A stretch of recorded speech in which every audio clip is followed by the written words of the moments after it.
This year, we think that the law actually we have a fundamental change on the current tax regime. That includes, say, the tax residency rule.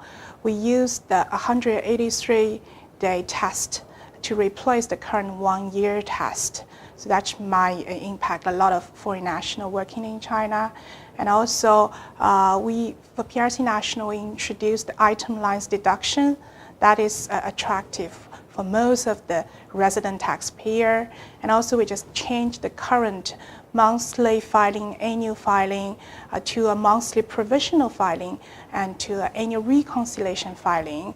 And also on the total tax system, we changed the current entire classified tax system into a combination of a classified tax system and comprehensive tax filing system.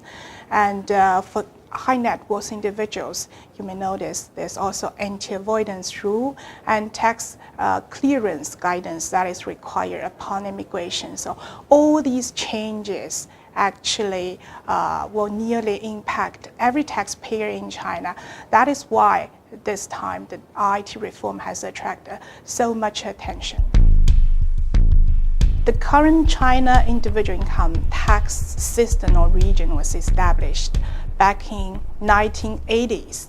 That was nearly 40 years ago. At that time, people had limited income, and also their majority incomers just rely on salary and wages. However, over the decades, that China has experienced rapid economic growth. And on the same time, people's income structure has changed as well. So you may notice that people have more diversified income. So that is why we need such a fundamental change. Just try to keep the laws in line with all these kind of changes.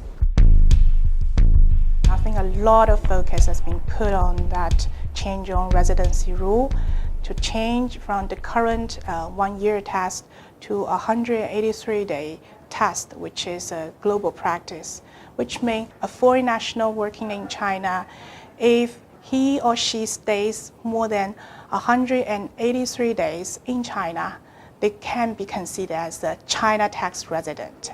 This is somehow different from the current ruling. The current ruling has two concepts. One is the 1-year concept. Normally you stay in China for 1 year. If you don't have like one single trip outside of China of over 30 days or multiple trips of 90 days outside of China in one specific tax year, you will be considered as a tax resident. There is a concession, is that if you don't stay in China for 5 full consecutive years, basically you're only subject to China tax on your China source income. And therefore you don't need to pay China tax on your worldwide income. So that's the current 1-year rule and 5-year rule. So under the new law, so this 1-year rule and 1-year test will be replaced by a 183-day test. However, we are very happy to see that the draft implementation rule announced recently still maintain that 5-year rule. So in future, in any specific 5-year, if you go out for consecutive 30 days in that 5 year, you can still be exempted from subject to worldwide taxation. If I trigger the 5-year rule, what may happen? If under the China domestic law, you are considered as a tax resident and you are subject to worldwide taxation. If you are a tax resident of other country that has signed treaty with China, for example, for U.S. citizens, because United States is a country that has signed a treaty with China, because under U.S. domestic law, they're also subject to worldwide taxation based on U.S. law. So if they cannot break 5-year rule in China and becomes like a China resident subject to worldwide taxation in China as well, what can they do? They can look at the treaty and look at the tiebreaker rule. So that tiebreaker rule includes various criteria, allow you to look at your, say, economic tie and family situation, and then to determine if both country's domestic law determine that you are a tax resident of those countries, then according to treaty, in which country are more close. So these are some rules to help them just to avoid to get double taxation in both jurisdictions. In short, I would recommend to consider policies, process, and communications. So basically on policies, I think that employers should understand the impact of the new IIT law to different group of people. Say for expatriate, what could be the impact? And locally hired foreigners, because they are responsible for their own individual income tax, what could be the impact? And also for the large population of PRC national, I think most of them could be quite happy about the itemized deduction in the future. So what is the reaction by company to help them just to enjoy all these benefits? So I think that the company should establish different policies for different group of people, just try to get well prepared for the future implementation of the laws. So this is from a policy perspective.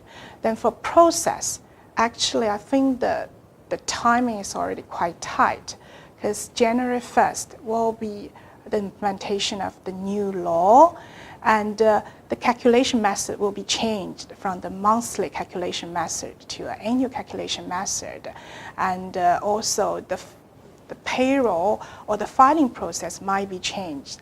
Like in the payroll process, whether or not the company should just help your employees to get the itemized deductions, and what is the detailed process to prepare for the payroll, the pay slip, the calculation, all these detailed process issues.